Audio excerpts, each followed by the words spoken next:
My girlfriend calls me Spenny Boo. Sometimes she comes and visits me in my dorm. I come from California. I learned to talk there. What else? What else? White. My hobbies are collecting plush animals, talking on the phone, texting, shopping, wearing clothes, not wearing clothes, bathing. IMing my best friend Jill because she's emailing me all the time with pictures of her naked body. What other hobbies? Waxing my body so that I'm more sleek when I go surfing with my best friends. I'm not a good surfer. Most of the time I'm just sitting on the board watching the cute girls catch big waves. Really big waves. My singing and dancing. Sometimes I take out my iPod and I just start listening to like some pop music. The music is like my light, and I just start dancing, and I turn on like Backstreet Boys or NSYNC or Britney Spears, and I'm like, oops, I did it again. You know, the whole song. I do that. And some people are always pointing and being like, look how good she is. He is. But, my social group, I am Justin in NSYNC.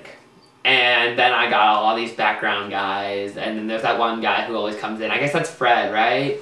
Fred's like my BFF forever. And like, he'll come in and me and him will kind of be like, we're both gay, but we're like, oh, let's sing together. And then all of a sudden I'll bust in and I'll start singing my whole lead thing.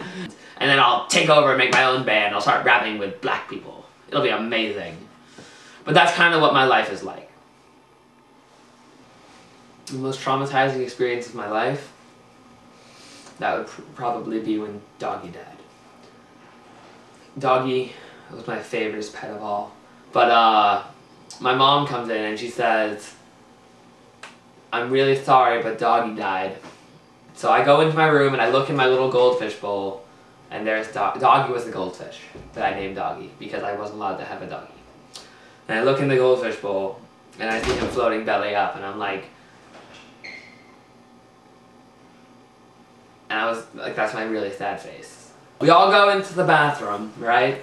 And I place his little body the center of the toilet, and he looks just beautiful as if he were sleeping upside down and he were a dead fish.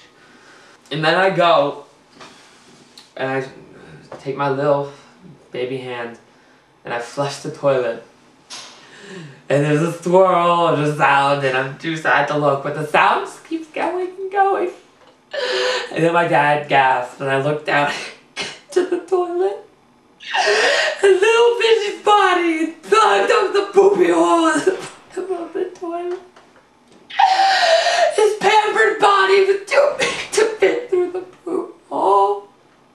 So I had to reach into the toilet and push his little body into the hole.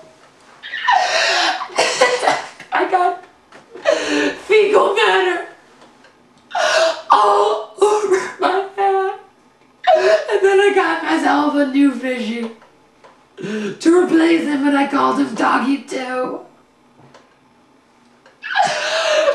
And that's the most traumatizing moment of my life.